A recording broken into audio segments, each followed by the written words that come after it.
सादर जय सिया राम प्रिय दर्शकों, हनुमान जी महाराज का यह अत्यंत अद्भुत एवं महाशक्तिशाली पंचमुखी हनुमान कवच है।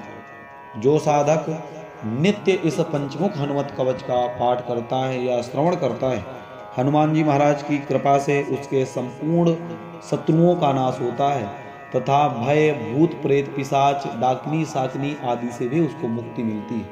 वह अपने जीवन में संपूर्ण सिद्धियों को प्राप्त करता है एवं अंत में भगवान श्री सीता रामचंद्र जी के हनुमान जी महाराज के चरण कमलों में विलीन होता है।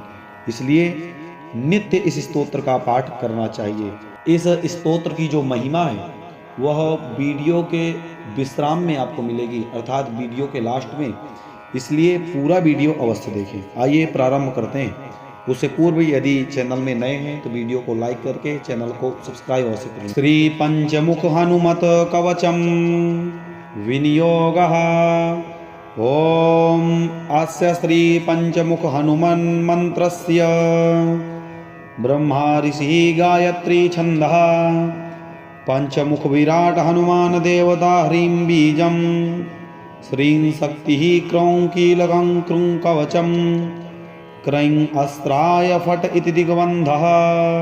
श्री गरुड़ उवाच अथ ध्यानं प्रवक्ष्यामि शृणु सर्वाङ्गसुन्दरी यत्कृतं देवदेवेन ध्यानं हनुमतः प्रियं पंचवक्त्रं महाभीमं त्रिपञ्चनयनैर्युतं बाहुभिर्दशभिर्युक्तं सर्वकामार्थसिद्धिदं पूर्वं तु वानरं वक्त्रं कोटिसूर्यसमप्रभं दंष्ट्राकरालवदनं भ्रकुटीकुटिलेक्षणम् अस्यैव दक्षिणं वक्त्रं नारसिंहं महाद्भुतम् अत्युग्रतेजो वपुषं भीषणं भयनाशनं पश्चिमं गारुडं वक्त्रं वक्रतुण्डं महाबलं सर्वनागप्रशमनं विषभूतादिक्रन्तनम्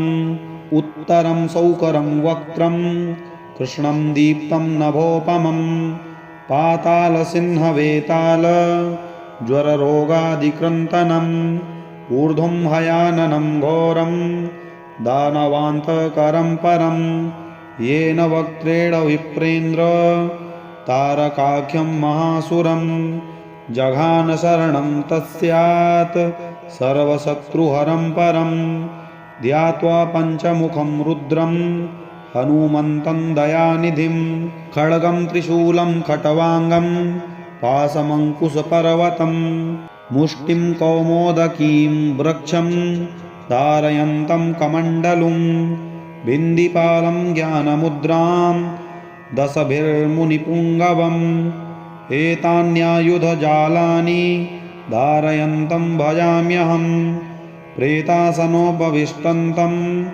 सर्वाभरणभूषितं दिव्यमालाम्बरधरं दिव्यगन्धानुलेपनं सर्वाश्चर्यमयं देवं हनुमद्विश्वतोमुखं पञ्चास्यमच्युतमनेकविचित्रवर्ण वक्त्रं शशाङ्कशिखरं कपिराजवर्यं पीताम्बरादिमुकुटैरुपशोभिताङ्गं पिङ्गाक्षमाद्यमनिशं मनसा स्मरामि मर्कटेशं महोत्साहं सर्वशत्रुहरं परं शत्रुं संहरमान् रक्ष श्रीमन्नापदमुद्धर हरिमर्कटमर्कटमन्त्रमिदं परिलिख्यति लिख्यति वामतले यदि नश्यति नश्यति शत्रुकुलं यदि मुञ्चति मुञ्चति वामलता।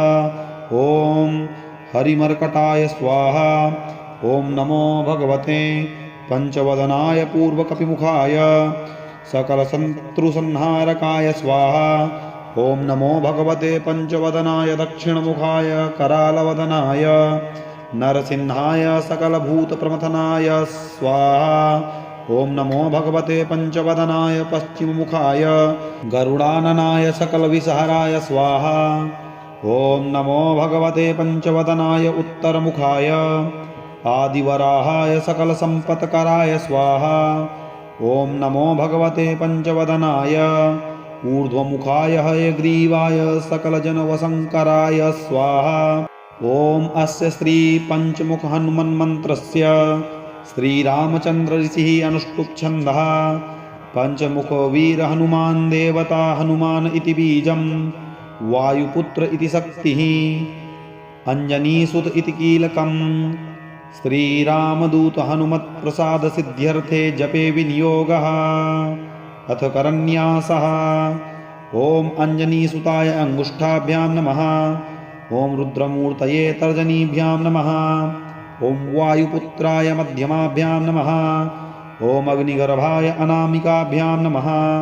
ॐ रामदूताय कनिष्ठिकाभ्यां नमः। ॐ पञ्चमुख हनुमते करतलपृष्ठाभ्यां नमः। अथ अङ्गन्यासः। ॐ अञ्जनीसुताय हृदयाय नमः। ॐ रुद्रमूर्तये शिरसे स्वाहा। ॐ वायुपुत्राय शिखायै वषट्। ॐ अग्निगर्भाय कवचाय हुम्। ॐ रामदूताय नेत्रत्रयाय वौषट्। ॐ पञ्चमुख हनुमते अस्राय फट्। पञ्चमुख हनुमते स्वाहा इति दिग्बन्धः। ध्यानं वन्दे वानरनारसिंह खगराट् क्रोधास्ववक्त्रान्वितं दिव्यालङ्करणं त्रिपञ्चनयनं देदीप्यमानं रुचा हस्ताब्जैरसिखेटपुस्तकसुधा कुम्भाङ्कुशाद्रिंहलं खट्वाङ्गं फणिभूरुहं दशभुजं सर्वारिवीरापहम्।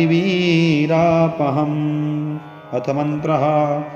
ॐ रामदूताय आञ्जनेयाय वायुपुत्राय महाबलपराक्रमाय सीता दुःखनिवारणाय लङ्कादहनकारणाय महाबलप्रचण्डाय फाल्गुनसखाय कोलाहलसकलब्रह्माण्डविश्वरूपाय सप्तसमुद्र निर्लङ्घनाय पिङ्गलनयनाय अमितविक्रमाय सूर्यबिम्ब फलसेवनाय दुष्टनिवारणाय दृष्टिनिरालङ्कृताय सञ्जीविनी सञ्जीविताङ्गदलक्ष्मणमहाकपिसैन्य प्राणदाय दशकण्ठविध्वंसनाय रामेष्टाय महाफाल्गुनसखाय सीतासहित रामवरप्रदाय षट्प्रयोगागमपञ्चमुख वीर हनुमन मन्त्रजपे विनियोगः। ॐ हरिमर्कटमर्कटाय बं बं बं बं बौषट स्वाहा। ॐ हरिमर्कटमर्कटाय फं फं फं फं फं फट् स्वाहा। ॐ हरिमर्कटमर्कटाय खें खें खें खें खें मारणाय स्वाहा।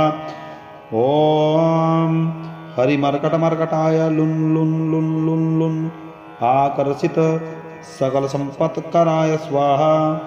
ॐ हरिमर्कटमर्कटाय धन धन धन धन धन शत्रु स्तंभनाय स्वाहा।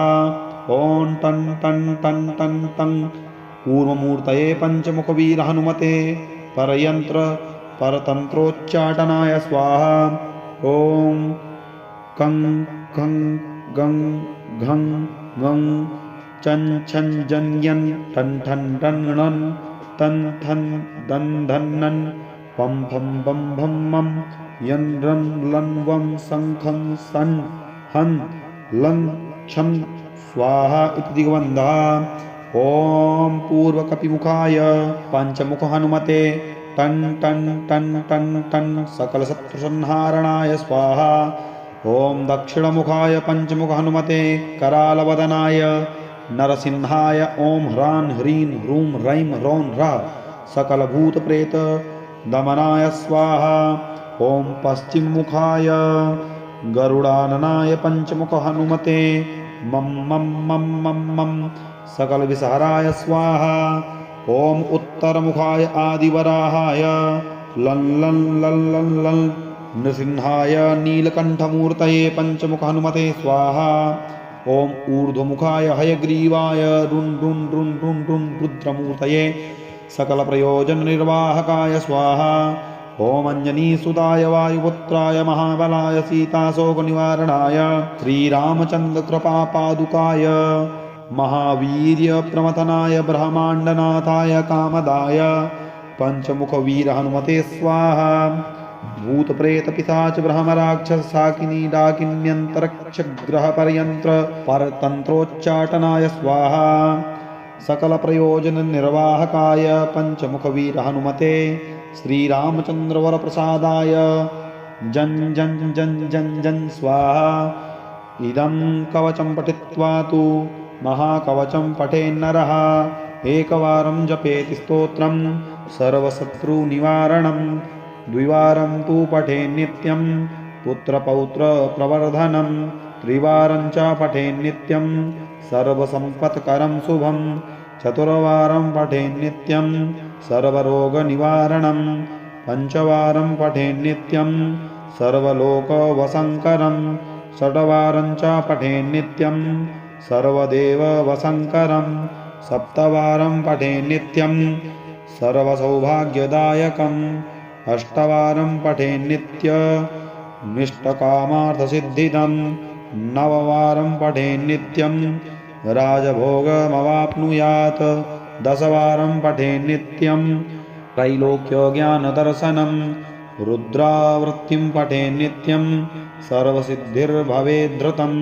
निर्बलो रोगयुक्तश्च महाव्याध्यादिपीडितः कवचस्मरणेनैव महाबलमवाप्नुयात् इति सुदर्शनसंहितायां श्रीरामचन्द्रसीता प्रोक्तं श्रीपञ्चमुखहनुमत्कवचम्। श्रीपञ्चमुखहनुमत्कवचं विनियोगः। ॐ अस्य श्रीपञ्चमुखहनुमन्मन्त्रस्य ब्रह्मा ऋषिः गायत्री छन्दः पञ्चमुखविराट हनुमान् देवता ह्रीं बीजं श्रीं शक्तिः क्रौं कीलकं क्रूं कवचं क्रैं अस्त्राय फट् इति दिग्बन्धः। श्रीगरुड उवाच अथ ध्यानं प्रवक्ष्यामि शृणु सर्वाङ्गसुन्दरी यत्कृतं देवदेवेन ध्यानं हनुमतः प्रियं पञ्चवक्त्रं महाभीमं त्रिपञ्चनयनैर्युतं बाहुभिर्दशभिर्युक्तं सर्वकामार्थसिद्धिदं पूर्वं तु वानरं वक्त्रं कोटिसूर्यसमप्रभं दंष्ट्राकरालवदनं भ्रकुटीकुटिलेक्षणम् अस्यैव दक्षिणं वक्त्रं नारसिंहं महाद्भुतम् अत्युग्रतेजो वपुषं भीषणं भयनाशनं पश्चिमं गारुडं वक्त्रं वक्रतुण्डं महाबलं सर्वनागप्रशमनं विषभूतादिक्रन्तनम् उत्तरं सौकरं वक्त्रं कृष्णं दीप्तं नभोपमं पातालसिंहवेताल ज्वररोगादिक्रन्तनम् ऊर्ध्वं हयाननं घोरं दानवान्तकरं परं येन वक्त्रेण विप्रेन्द्र तारकाख्यं महासुरं जघान शरणं तस्यात् सर्वशत्रुहरं परं ध्यात्वा पञ्चमुखं रुद्रं हनुमन्तं दयानिधिं खड्गं त्रिशूलं खट्वाङ्गं पाशमङ्कुशपर्वतं मुष्टिं कौमोदकीं वृक्षं धारयन्तं कमण्डलुं बिन्दिपालं ज्ञानमुद्रां दशभिर्मुनिपुङ्गवम् एतान्यायुधजालानि धारयन्तं भजाम्यहं प्रेतासनोपविष्टन्तं सर्वाभरणभूषितं दिव्यमालाम्बरधरं दिव्यगन्धानुलेपनं सर्वाश्चर्यमयं देवं हनुमद्विश्वतोमुखं पञ्चास्यमच्युतमनेकविचित्रवर्ण वक्त्रं शशाङ्कशिखरं कपिराजवर्यं पीताम्बरादिमुकुटैरुपशोभिताङ्गं पिङ्गाक्षमाद्यमनिशं मनसा स्मरामि मर्कटेशं महोत्साहं सर्वशत्रुहरं परं शत्रुं संहरमान् रक्ष श्रीमन्नापदमुद्धर हरिमर्कटमर्कटमन्त्रमिदं परिलिख्यति लिख्यति वामतले यदि नश्यति शत्रुकुलं यदि मुञ्चति मुञ्चति वामलता। ॐ हरिमर्कटाय स्वाहा। ॐ नमो भगवते पंचवदनाय पूर्वकपिमुखाय सकलशत्रुसंहारकाय स्वाहा। ॐ नमो भगवते पंचवदनाय दक्षिणमुखाय करालवदनाय नरसिंहाय सकलभूतप्रमथनाय स्वाहा। ॐ नमो भगवते पंचवदनाय पश्चिममुखाय गरुडाननाय सकलविषहराय स्वाहा। ॐ नमो भगवते पंचवदनाय उत्तरमुखाय आदिवराहाय सकलसम्पत्कराय स्वाहा। ॐ नमो भगवते पंचवदनाय ऊर्ध्वमुखाय हयग्रीवाय सकलजनवशङ्कराय स्वाहा। ॐ अस्य श्री पंचमुख हनुमन्मन्त्रस्य श्रीरामचन्द्र ऋषिः अनुष्टुप् छन्दः पंचमुख वीर हनुमान् देवता हनुमान् इति बीजं वायुपुत्र इति शक्तिः अंजनीसुत इति कीलकम् श्रीरामदूत हनुमत्प्रसाद सिद्ध्यर्थे जपे विनियोगः। अथ करन्यासः। ॐ अंजनीसुताय अंगुष्ठाभ्यां नमः। ॐ रुद्रमूर्तये तर्जनीभ्यां नमः। ॐ वायुपुत्राय मध्यमाभ्यां नमः। ॐ अग्निगर्भाय अनामिकाभ्यां नमः। ॐ रामदूताय कनिष्ठिकाभ्यां नमः। ॐ पंचमुख हनुमते करतलपृष्ठाभ्यां नमः। अथ अंगन्यासः। ॐ अंजनीसुताय हृदयाय नमः।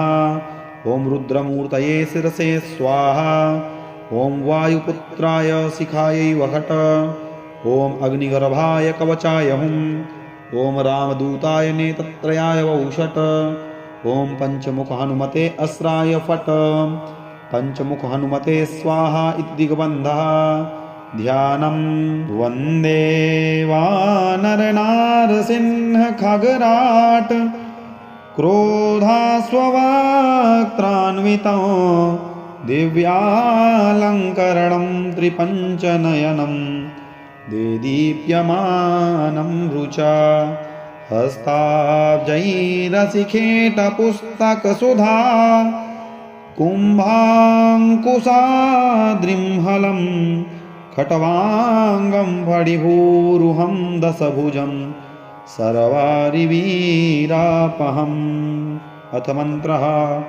ॐ रामदूताय आञ्जनेयाय वायुपुत्राय महाबलपराक्रमाय सीता दुःखनिवारणाय लङ्कादहनकारणाय महाबलप्रचण्डाय फाल्गुनसखाय कोलाहलसकलब्रह्माण्डविश्वरूपाय सप्तसमुद्र निर्लङ्घनाय पिङ्गलनयनाय अमितविक्रमाय सूर्यबिम्ब फलसेवनाय दुष्टनिवारणाय दृष्टिनिरालङ्कृताय सञ्जीविनी सञ्जीविताङ्गदलक्ष्मण महाकपिसैन्य प्राणदाय दशकण्ठविध्वंसनाय रामेष्टाय महाफाल्गुनसखाय सीतासहित रामवरप्रदाय षट्प्रयोगागम पंचमुख वीर हनुमन मंत्र जपे विनियोगः। ॐ हरिमर्कटमर्कटाय बम बम बम बम बौषट स्वाहा। ॐ हरिमर्कटमर्कटाय फम फम फम फम फम फट स्वाहा। ॐ हरिमर्कटमर्कटाय खें खें खें खें खें मारणाय स्वाहा। ॐ हरिमर्कटमर्कटाय लुन लुन लुन लुन लुन आकर्षित सकल संपत्कराय स्वाहा।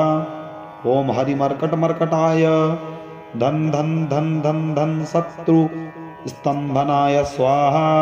ॐ टन टन टन टन टन कूर्ममूर्तये पंचमुख वीर हनुमते परयंत्र परतंत्रोच्चाटनाय स्वाहा। ॐ कं खं गं घं गं चं छं जन यन ठन ठन डन णन तन थन दन धन नन पम फम बम भम मम यन् लं वं शङ्खं सन् हन् लं छं स्वाहा इति दिग्बन्धः। ॐ पूर्वकपिमुखाय पञ्चमुख हनुमते टन् टन् टन् टन् टन् सकलशत्रुसंहारणाय स्वाहा। ॐ दक्षिणमुखाय पञ्चमुख हनुमते करालवदनाय नरसिंहाय ॐ ह्रां ह्रीं ह्रूं रैं रौं रः सकलभूतप्रेत दमनाय स्वाहा। ॐ पश्चिममुखाय गरुडाननाय पञ्चमुख हनुमते मं मं मं मं मं सकलविषहराय स्वाहा। ॐ उत्तरमुखाय आदिवराहाय लं लं लं लं लं नृसिंहाय नीलकण्ठमूर्तये पञ्चमुख हनुमते स्वाहा। ॐ ऊर्ध्वमुखाय हयग्रीवाय रुन् रुन् रुन् रुन् रुन् रुद्रमूर्तये सकलप्रयोजननिर्वाहकाय स्वाहा। ॐ अञ्जनीसुताय वायुपुत्राय महाबलाय सीताशोकनिवारणाय श्रीरामचन्द्रकृपापादुकाय महावीर्यप्रमथनाय ब्रह्माण्डनाथाय कामदाय पञ्चमुखवीर हनुमते स्वाहा। भूतप्रेतपिशाच ब्रह्मराक्षस शाकिनी डाकिन्यन्तरिक्षग्रहपर्यन्त्र परतन्त्रोच्चाटनाय स्वाहा। सकलप्रयोजननिर्वाहकाय पञ्चमुखवीर हनुमते श्रीरामचन्द्रवरप्रसादाय जन् जन् जन् जन् जन् स्वाहा।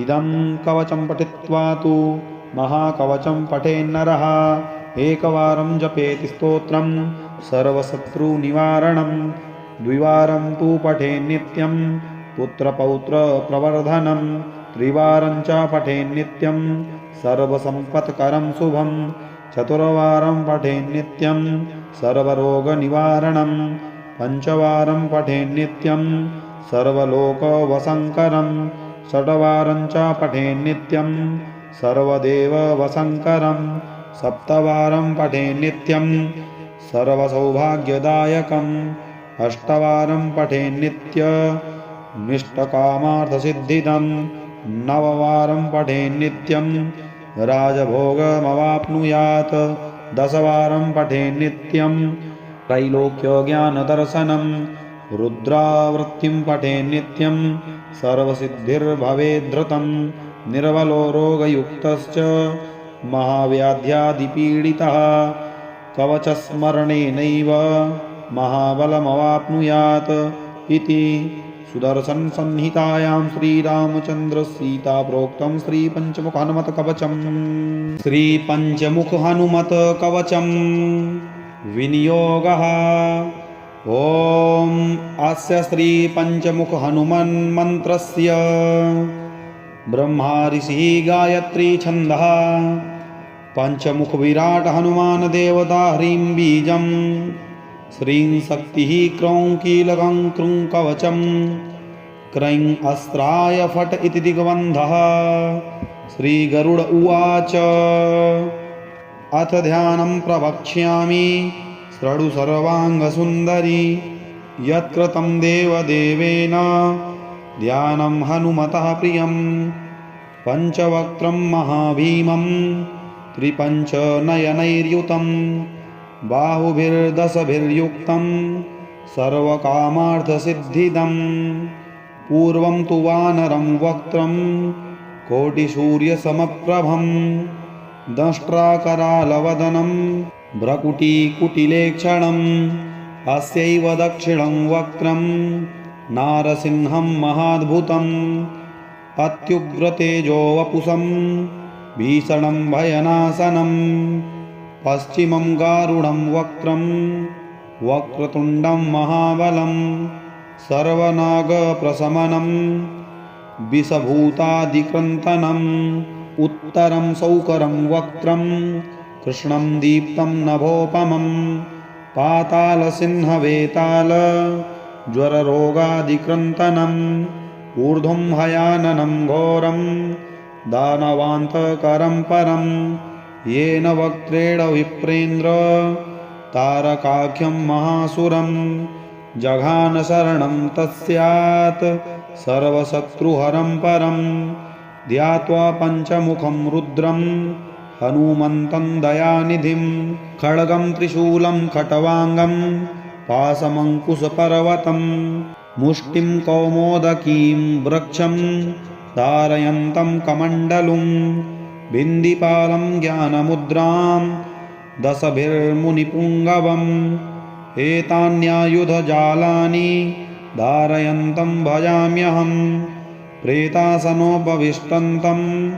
सर्वाभरणभूषितं दिव्यमालाम्बरधरं दिव्यगन्धानुलेपनं सर्वाश्चर्यमयं देवं हनुमद्विश्वतोमुखं पञ्चास्यमच्युतमनेकविचित्रवर्ण वक्रं शशाङ्कशिखरं कपिराजवर्यं पीताम्बरादिमुकुटैरुपशोभिताङ्गं पिङ्गाक्षमाद्यमनिशं मनसा स्मरामि मर्कटेशं महोत्साहं सर्वशत्रुहरं परं शत्रुं संहर मां रक्ष श्रीमन्नापदमुद्धर हरिमर्कटमर्कटमन्त्रमिदं परिलिख्यति लिख्यति वामतले यदि नश्यति शत्रुकुलं यदि मुञ्चति मुञ्चति वामलता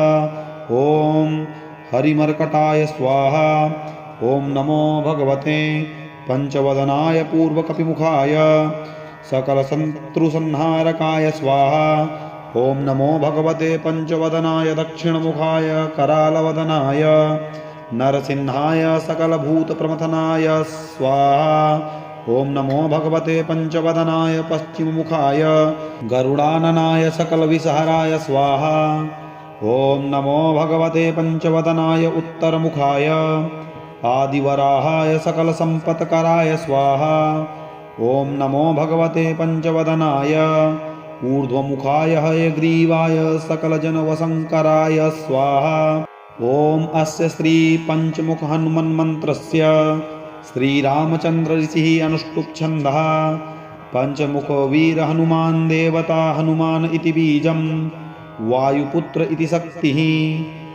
अंजनीसुत इति कीलकम् श्रीरामदूत हनुमत्प्रसाद सिद्ध्यर्थे जपे विनियोगः अथ करन्यासः ॐ अंजनीसुताय अंगुष्ठाभ्यां नमः ॐ रुद्रमूर्तये तर्जनीभ्यां नमः ॐ वायुपुत्राय मध्यमाभ्यां नमः ॐ अग्निगर्भाय अनामिकाभ्यां नमः ॐ रामदूताय कनिष्ठिकाभ्यां नमः ॐ पंचमुख हनुमते करतलपृष्ठाभ्यां नमः अथ अंगन्यासः ॐ अंजनीसुताय हृदयाय नमः ॐ रुद्रमूर्तये शिरसे स्वाहा ॐ वायुपुत्राय शिखायै वहट ॐ अग्निगर्भाय कवचाय हुं ॐ रामदूताय नेत्रत्रयाय वौषट ॐ पंचमुख हनुमते अस्राय फट पंचमुख हनुमते स्वाहा इति दिग्बन्धः ध्यानं वन्दे वानरनारसिंह खगराट क्रोधास्ववक्त्रान्वितं दिव्यालङ्करणं त्रिपञ्चनयनं देदीप्यमानं रुचा हस्ताब्जैरशिखेटपुस्तकसुधा कुम्भाङ्कुशाद्रिंहलं खट्वाङ्गं फणिभूरुहं दशभुजं सर्वारिवीरापहम् अथ मन्त्रः ॐ रामदूताय आञ्जनेयाय वायुपुत्राय महाबलपराक्रमाय सीता दुःखनिवारणाय लङ्कादहनकारणाय महाबलप्रचण्डाय फाल्गुनसखाय कोलाहलसकलब्रह्माण्डविश्वरूपाय सप्तसमुद्र निर्लङ्घनाय पिङ्गलनयनाय अमितविक्रमाय सूर्यबिम्ब फलसेवनाय दुष्टनिवारणाय दृष्टिनिरालङ्कृताय सञ्जीविनी सञ्जीविताङ्गदलक्ष्मणमहाकपिसैन्य प्राणदाय दशकण्ठविध्वंसनाय रामेष्टाय महाफाल्गुनसखाय सीतासहित रामवरप्रदाय षट्प्रयोगागमपञ्चमुख वीरहनुमन्मन्त्रजपे विनियोगः ॐ हरिमर्कटमर्कटाय बम बम बम बम बौषट स्वाहा। ओम हरिमर्कटमर्कटाय फम फम फम फम फम फट स्वाहा। ओम हरिमर्कटमर्कटाय खें खें खें खें खें मारणाय स्वाहा।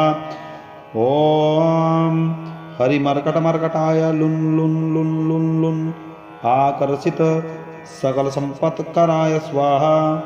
ओम हरिमर्कटमर्कटाय धन धन धन धन धन शत्रु स्तंभनाय स्वाहा। ओम टन टन टन टन टं कूर्ममूर्तये पंचमुखवीर हनुमते परयंत्र परतंत्रोच्चाटनाय स्वाहा। ओम कं खं गं घं गं चं छं जं यं ठं ठं डं णं तं थं दं धं नं पं फं बं भं मं यं रं लं वं सं खं सं हं लं छं स्वाहा इति दिग्बन्धः।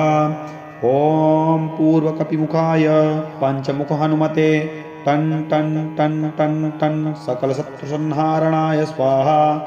ओम दक्षिणमुखाय पंचमुख हनुमते करालवदनाय नरसिंहाय ओम ह्रां ह्रीं ह्रूं रैं रौं रः सकल भूत प्रेत दमनाय स्वाहा। ओम पश्चिममुखाय गरुडाननाय पंचमुख हनुमते मम मम मम मम मम सकल विषहराय स्वाहा। ओम उत्तरमुखाय आदिवराहाय लं लं लं लं लं नृसिंहाय नीलकंठमूर्तये पंचमुख हनुमते स्वाहा। ओम ऊर्ध्वमुखाय हयग्रीवाय रुन् रुन् रुन् रुन् रुन् रुद्रमूर्तये सकल प्रयोजन निर्वाहकाय स्वाहा। ओम अंजनीसुताय वायुपुत्राय महाबलाय सीताशोकनिवारणाय श्रीरामचंद्र कृपापादुकाय महावीर्य प्रमथनाय ब्रह्मांडनाथाय कामदाय पंचमुख वीर हनुमते स्वाहा। भूत प्रेत पिशाच ब्रह्म राक्षस शाकिनी डाकिन्यंतरक्ष ग्रह पर्यंत्र परतंत्रोच्चाटनाय स्वाहा। सकल प्रयोजन निर्वाहकाय पंचमुख वीर हनुमते श्रीरामचंद्र वर प्रसादाय जन जन जन जन जन स्वाहा। इदं कवचं पठित्वा तु महाकवचं पठेन्नरः एकवारं जपेति स्तोत्रं सर्वशत्रुनिवारणं द्विवारं तु पठेन्नित्यं पुत्रपौत्रप्रवर्धनं त्रिवारं च पठेन्नित्यं सर्वसम्पत्करं शुभं चतुर्वारं पठेन्नित्यं सर्वरोगनिवारणं पञ्चवारं पठेन्नित्यं सर्वलोकवशङ्करं षड्वारं च पठेन्नित्यं सर्वदेववशङ्करं सप्तवारं पठेन्नित्यं सर्वसौभाग्यदायकम् अष्टवारं पठेन्नित्यमिष्टकामार्थसिद्धिदं नववारं पठेन्नित्यं राजभोगमवाप्नुयात् दशवारं पठेन्नित्यं त्रैलोक्यज्ञानदर्शनं रुद्रावृत्तिं पठेन्नित्यं सर्वसिद्धिर्भवेद्धृतं निर्बलो रोगयुक्तश्च महाव्याध्यादिपीडितः कवचस्मरणेनैव महाबलमवाप्नुयात् इति सुदर्शन संहितायां श्रीरामचंद्र सीता प्रोक्तं श्री पंचमुख हनुमत कवचम्। श्री पंचमुख हनुमत कवचम् विनियोगः। ओम अस्य श्री पंचमुख हनुमन् मंत्रस्य ब्रह्मा ऋषिः गायत्री छन्दः पंचमुख विराट हनुमान देवता ह्रीं बीजम् श्रीं शक्तिः क्रौं कीलकं क्रूं कवचं क्रैं अस्त्राय फट् इति दिग्बन्धः। श्रीगरुड उवाच अथ ध्यानं प्रवक्ष्यामि शृणु सर्वाङ्गसुन्दरी यत्कृतं देवदेवेन ध्यानं हनुमतः प्रियं पञ्चवक्त्रं महाभीमं त्रिपञ्चनयनैर्युतं बाहुभिर्दशभिर्युक्तं सर्वकामार्थसिद्धिदं पूर्वं तु वानरं वक्त्रं कोटिसूर्यसमप्रभं दंष्ट्राकरालवदनं भ्रकुटीकुटिलेक्षणम् अस्यैव दक्षिणं वक्त्रं नारसिंहं महाद्भुतम् अत्युग्रतेजो वपुषं भीषणं भयनाशनं पश्चिमं गारुडं वक्त्रं वक्रतुण्डं महाबलं सर्वनागप्रशमनं विषभूतादिक्रन्तनम् उत्तरं सौकरं वक्त्रं कृष्णं दीप्तं नभोपमं पातालसिंहवेताल ज्वररोगादिक्रन्तनम् ऊर्ध्वं हयाननं घोरं दानवान्तकरं परं येन वक्त्रेण विप्रेन्द्र तारकाख्यं महासुरं जघानशरणं तस्यात् सर्वशत्रुहरं परं ध्यात्वा पञ्चमुखं रुद्रं हनुमन्तं दयानिधिं खड्गं त्रिशूलं खट्वाङ्गं पाशमङ्कुशपर्वतं मुष्टिं कौमोदकीं वृक्षं धारयन्तं कमण्डलुं बिन्दिपालं ज्ञानमुद्रां दशभिर्मुनिपुङ्गवम् एतान्यायुधजालानि धारयन्तं भजाम्यहं प्रेतासनोपविष्टन्तं सर्वाभरणभूषितं दिव्यमालाम्बरधरं दिव्यगन्धानुलेपनं सर्वाश्चर्यमयं देवं हनुमद्विश्वतोमुखं पञ्चास्यमच्युतमनेकविचित्रवर्ण वक्रं शशाङ्कशिखरं कपिराजवर्यं पीताम्बरादिमुकुटैरुपशोभिताङ्गं पिङ्गाक्षमाद्यमनिशं मनसा स्मरामि मर्कटेशं महोत्साहं सर्वशत्रुहरं परं शत्रुं संहर मां रक्ष श्रीमन्नापदमुद्धर हरिमर्कटमर्कटमन्त्रमिदं परिलिख्यति लिख्यति वामतले यदि नश्यति नश्यति शत्रुकुलं यदि मुञ्चति मुञ्चति वामलता ॐ हरिमर्कटाय स्वाहा। ॐ नमो भगवते पंचवदनाय पूर्वकपिमुखाय सकलशत्रुसंहारकाय स्वाहा। ॐ नमो भगवते पंचवदनाय दक्षिणमुखाय करालवदनाय नरसिंहाय सकलभूतप्रमथनाय स्वाहा। ॐ नमो भगवते पंचवदनाय पश्चिममुखाय गरुडाननाय सकलविषहराय स्वाहा। ॐ नमो भगवते पंचवदनाय उत्तरमुखाय आदिवराहाय सकलसम्पत्कराय स्वाहा। ॐ नमो भगवते पंचवदनाय ऊर्ध्वमुखाय हयग्रीवाय सकलजनवशङ्कराय स्वाहा।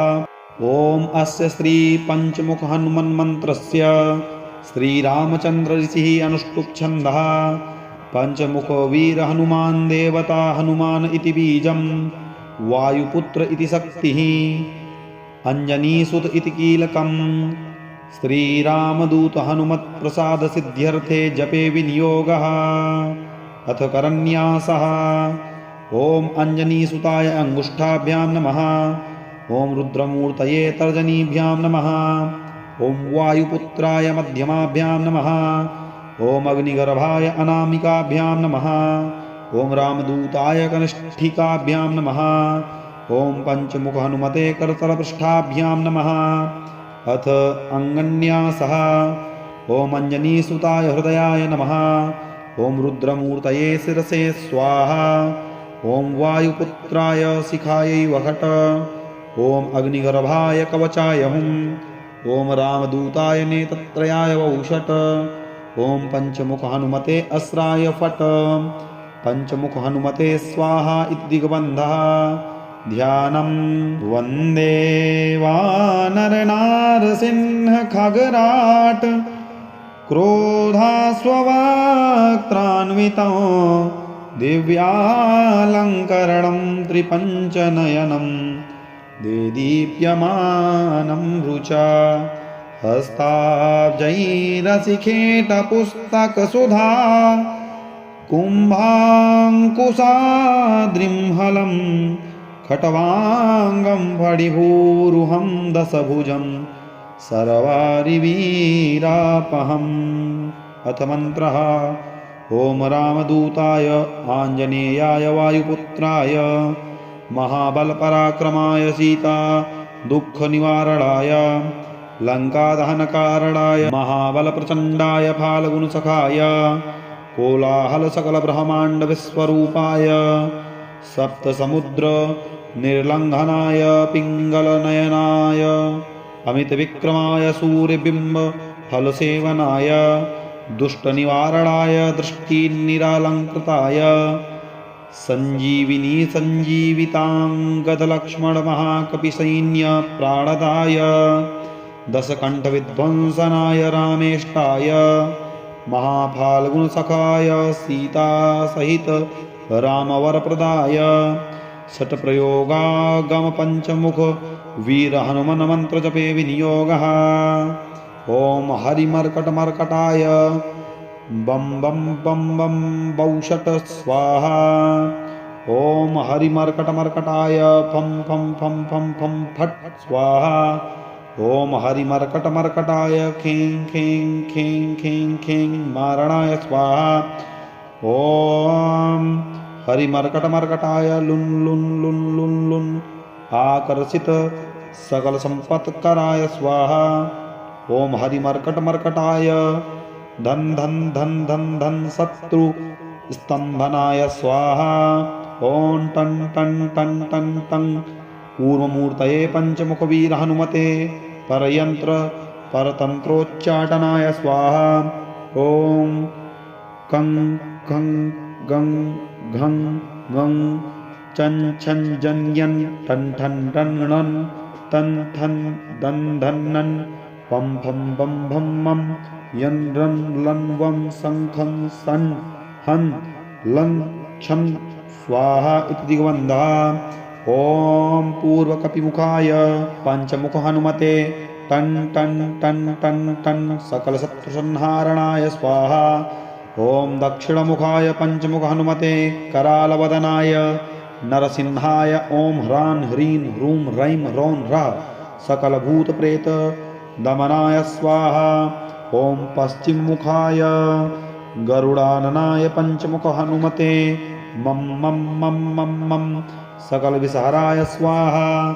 ॐ उत्तरमुखाय आदिवराहाय लं लं लं लं लं नृसिंहाय नीलकण्ठमूर्तये पंचमुख हनुमते स्वाहा। ॐ ऊर्ध्वमुखाय हयग्रीवाय रुन् रुन् रुन् रुन् रुन् रुद्रमूर्तये सकलप्रयोजननिर्वाहकाय स्वाहा। ॐ अंजनीसुताय वायुपुत्राय महाबलाय सीताशोकनिवारणाय श्रीरामचन्द्रकृपापादुकाय महावीर्यप्रमथनाय ब्रह्माण्डनाथाय कामदाय पंचमुखवीर हनुमते स्वाहा। भूतप्रेतपिशाच ब्रह्मराक्षसाकिनी डाकिन्यन्तरिक्षग्रहपर्यन्त्र परतन्त्रोच्चाटनाय स्वाहा। सकलप्रयोजननिर्वाहकाय पंचमुखवीर हनुमते श्रीरामचन्द्रवरप्रसादाय जं जं जं जं जं स्वाहा। इदं कवचं पठित्वा तु महाकवचं पठेन्नरः एकवारं जपेति स्तोत्रं सर्वशत्रुनिवारणं द्विवारं तु पठेन्नित्यं पुत्रपौत्रप्रवर्धनं त्रिवारं च पठेन्नित्यं सर्वसम्पत्करं शुभं चतुर्वारं पठेन्नित्यं सर्वरोगनिवारणं पंचवारं पठेन्नित्यं सर्वलोकवशङ्करं षट्वारं च पठेन्नित्यं सर्वदेववशङ्करं सप्तवारं पठेन्नित्यं सर्वसौभाग्यदायकम् अष्टवारं पठेन्नित्यमिष्टकामार्थसिद्धिदं नववारं पठेन्नित्यं राजभोगमवाप्नुयात् दशवारं पठेन्नित्यं त्रैलोक्यज्ञानदर्शनं रुद्रावृत्तिं पठेन्नित्यं सर्वसिद्धिर्भवेद्धृतं निर्बलो रोगयुक्तश्च महाव्याध्यादिपीडितः कवचस्मरणेनैव महाबलमवाप्नुयात् इति सुदर्शनसंहितायां श्रीरामचन्द्रसीताप्रोक्तं श्रीपञ्चमुखहनुमत्कवचं श्रीपञ्चमुखहनुमत्कवचं विनियोगः। ॐ अस्य श्री पंचमुख हनुमन् मन्त्रस्य ब्रह्मा ऋषिः गायत्री छन्दः पंचमुख विराट हनुमान देवता ह्रीं बीजं श्रीं शक्तिः क्रौं कीलकं क्रूं कवचं क्रैं अस्त्राय फट् इति दिग्बन्धः।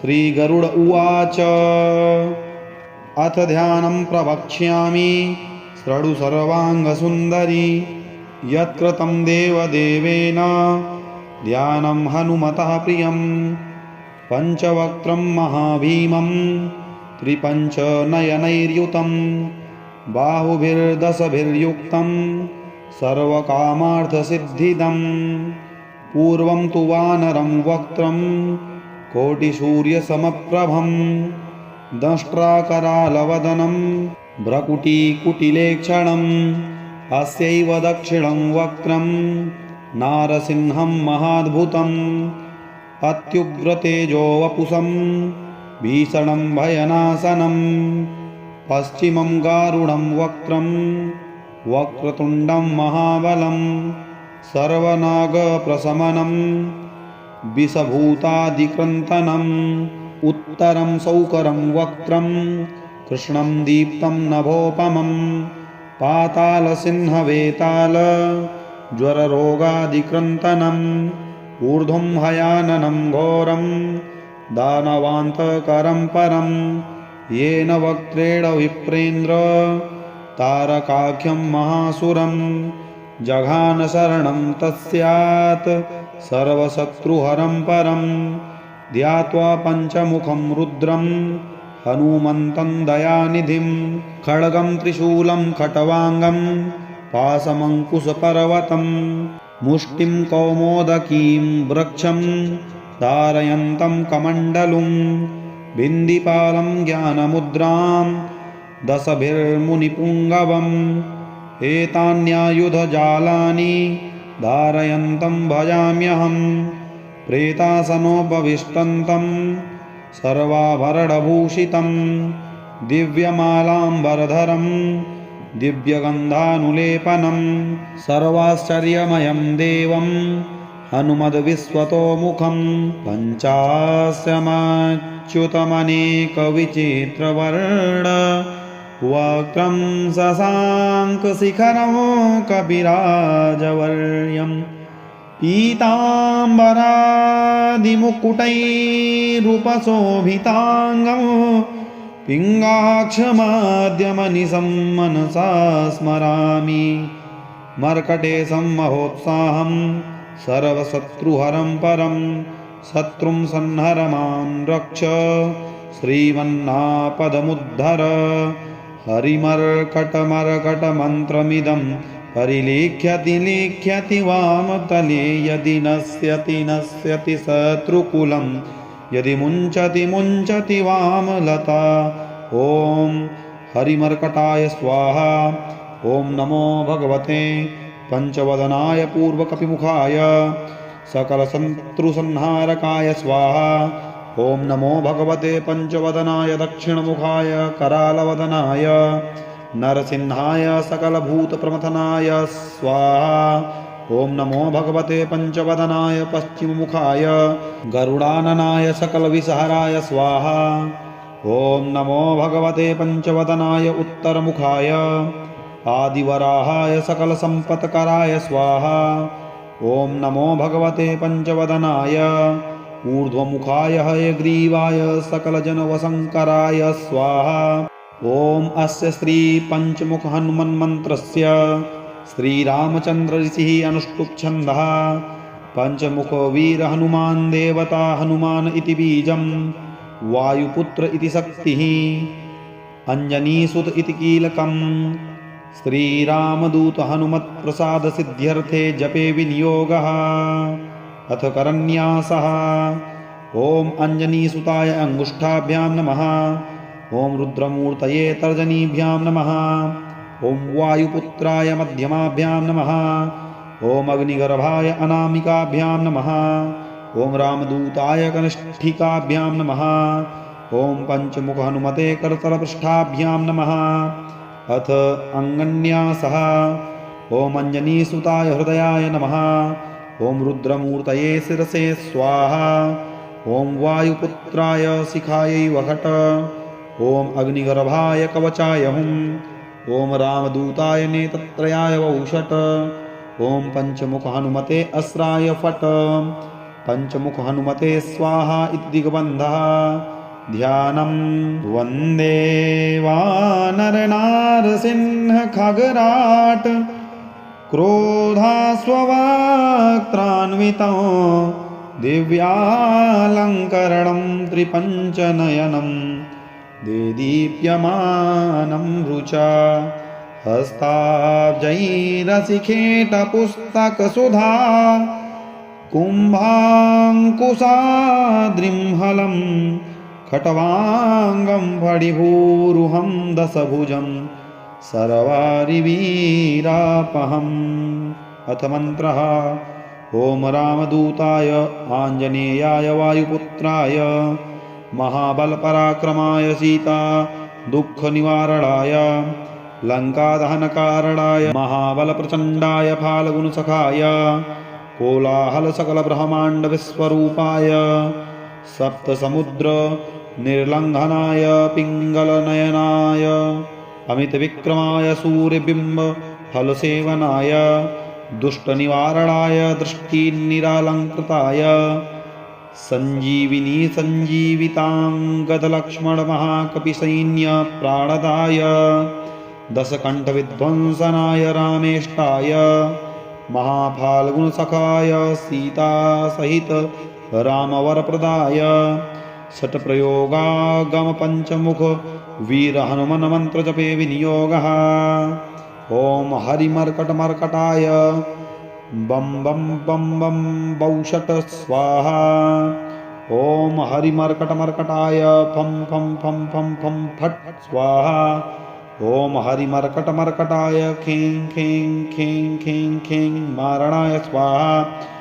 ॐ हरिमर्कटमर्कटाय लुन लुन लुन लुन लुन आकर्षित सकल संपत्कराय स्वाहा। ॐ हरिमर्कटमर्कटाय धन धन धन धन धन शत्रु स्तंभनाय स्वाहा। ॐ टन टन टन टन टन कूर्ममूर्तये पंचमुख वीर हनुमते परयंत्र परतंत्रोच्चाटनाय स्वाहा। ॐ कं खं गं घं गं चं छं जं यं ठन ठन टन णन तन थन दन धन नन पम फम बम भम मम यन रन लन वम शंखं सन हन लन छन स्वाहा इति दिग्बन्धः। ॐ पूर्वकपिमुखाय पंचमुख हनुमते टन टन टन टन टन सकल शत्रुसंहारणाय स्वाहा। ॐ दक्षिणमुखाय पंचमुख हनुमते करालवदनाय नरसिंहाय ॐ ह्रां ह्रीं ह्रूं रैं रौं रः सकल भूत प्रेत दमनाय स्वाहा। ॐ पश्चिममुखाय गरुडाननाय पंचमुख हनुमते मम मम मम मम मम सकल विसहराय स्वाहा। ॐ उत्तरमुखाय आदिवराहाय लं लं लं लं लं नृसिंहाय नीलकंठमूर्तये पंचमुख हनुमते स्वाहा। ॐ ऊर्ध्वमुखाय हयग्रीवाय रुन् रुन् रुन् रुन् रुन् रुद्रमूर्तये सकल प्रयोजन निर्वाहकाय स्वाहा। ॐ अञ्जनीसुताय वायुपुत्राय महाबलाय सीताशोकनिवारणाय श्रीरामचन्द्र कृपापादुकाय महावीर्य प्रमथनाय ब्रह्माण्डनाथाय कामदाय पंचमुख वीर हनुमते स्वाहा। भूत प्रेत पिशाच ब्रह्म राक्षस शाकिनी डाकिन्यंतरिक्ष ग्रह पर्यंत्र परतंत्रोच्चाटनाय स्वाहा। सकल प्रयोजन निर्वाहकाय पंचमुख वीर हनुमते श्रीरामचंद्र वर प्रसादाय जन जन जन जन जन स्वाहा। इदं कवचं पठित्वा तु महाकवचं पठेन्नरः एकवारं जपेति स्तोत्रं सर्वशत्रुनिवारणं द्विवारं तु पठेन्नित्यं पुत्रपौत्र प्रवर्धनं त्रिवारं च पठेन्नित्यं सर्वसम्पत्करं शुभं चतुर्वारं पठेन्नित्यं सर्वरोगनिवारणं पंचवारं पठेन् नित्यं सर्वलोकवशङ्करं, षड्वारं च पठेन् नित्यं सर्वदेववशङ्करं, सप्तवारं पठेन् नित्यं सर्वसौभाग्यदायकम्, अष्टवारं पठेन् नित्यमिष्टकामार्थसिद्धिदं, नववारं पठेन् नित्यं राजभोगमवाप्नुयात्, दशवारं पठेन् नित्यं त्रैलोक्यज्ञानदर्शनं, रुद्रावृत्तिं पठेन् नित्यं सर्वसिद्धिर्भवेद्धृतं, निर्बलो रोगयुक्तश्च महाव्याध्यादिपीडितः कवचस्मरणेनैव महाबलमवाप्नुयात् इति सुदर्शन संहितायां श्रीरामचंद्र सीता प्रोक्तं श्री पंचमुख हनुमत कवचम। जो साधक इस पंचमुख हनुमत कवच का दिन में एक बार पाठ करता है उसके संपूर्ण शत्रुओं का नाश होता है। द्विवारम तु पठेन् नित्यम पुत्र पौत्र प्रवर्धनम, जो 2 बार नित्य इस स्तोत्र का पाठ करता है उसके पुत्र और पौत्रों की वृद्धि होती है। त्रिवारं च पठेन् नित्यं सर्व संपत्करं शुभम, जो 3 बार इसका पाठ करता है उसको संपूर्ण प्रकार की जो संपत्तियां हैं वो प्राप्त होती हैं, तथा जो 4 बार नित्य पाठ करता है उसके रोगों का नाश होता है। जो 5 बार इस स्तोत्र का पाठ करता है नित्य उसके संपूर्ण लोक वश में हो जाते हैं, एवं जो 6 बार दिन में पाठ करता है देवता भी उसके वश में हो जाते हैं। जो 7 बार इस स्तोत्र का पाठ करता है उसके संपूर्ण सौभाग्य जाग जाते हैं, और जो 8 बार नित्य इस स्तोत्र का पाठ करता है वह संपूर्ण सिद्धियों को प्राप्त कर लेता है। जो 9 बार इस स्तोत्र का पाठ करता है वह राज्य भोगता है, और जो 10 बार इस स्तोत्र का नित्य पाठ करता है वह त्रैलोक्य में उसके ज्ञान की चर्चा होती है। और जो 11 बार नित्य इस स्तोत्र का पाठ करता है उसको संपूर्ण प्रकार की सिद्धियां प्राप्त होती हैं, और जो निर्मल है उसको बल प्राप्त होता है, जो रोग युक्त है उसको रोग मुक्त होता है, और जो व्याधि से पीड़ित है उसको भी नित्य इस स्तोत्र का पाठ करना चाहिए। पूरा वीडियो देखने के लिए धन्यवाद। यदि चैनल में नए हैं तो चैनल को सब्सक्राइब अवश्य करें, साथ ही बेल आइकन प्रेस करें एवं कमेंट बॉक्स में अपनी राय अवश्य दें। मिलते हैं अगली वीडियो में, तब तक के लिए जय श्री कृष्ण, जय श्री राधे।